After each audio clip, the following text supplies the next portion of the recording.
कौन बचाएगा पाकिस्तान? इमरान खान, इमरान खान। कौन बचाएगा पाकिस्तान? इमरान खान, इमरान खान। नाज़रीन, इमरान खान ने सच कहा था कि ये लोग अब आवाम में नहीं निकल सकते और ना आवाम में अपना चेहरा दिखा सकते हैं। ये जहाँ भी जाएंगे आवाम इनके खिलाफ नारेबाजी करेंगे और इनको वहाँ पर रुसवाई का सामना करना पड़ेगा। इमरान खान की कही हुई ये बात अब सच साबित होती दिखाई दे रही है। हमने देखा नवाज शरीफ का लंदन में कैसा इस्तकबाल हुआ, फिर काजी फाइज ईसा का इस्तकबाल हुआ, और अब आपको जो मनाजर दिखा रहे हैं वो हम ओकाड़ा में एक जलसे के दिखा रहे हैं। एक छोटी सी रैली थी, एक कन्वेंशन था नून लीगियों का, वहाँ पर नून लीगी MNA जमा हुए थे और वहाँ पर वो अपना जो है वो मंजन बेचने की कोशिश कर रहे थे आवाम को। लेकिन इस मौके पर आवाम जो है उसमें शऊर आ चुका है और उस आवाम ने वहाँ पर उनको मंजन बेचने नहीं दिया, बल्कि वहाँ पर कैदी नंबर 804 के नारों से पूरा का पूरा पंडाल गूंज उठा। इस मौके पर क्या खूब मनाजर थे, किस तरह वहाँ पर रसवाई का सामना करना पड़ा नून लीगी MNA को, बाजा वो वहाँ से भाग निकला। आपको मुकम्मल वीडियो दिखाने लगे हैं। साथ साथ आपसे रिक्वेस्ट यही होगी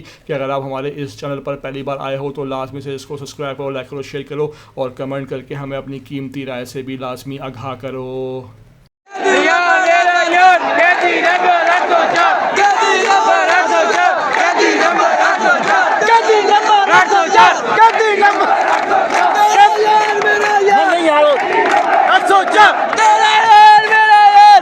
नंबर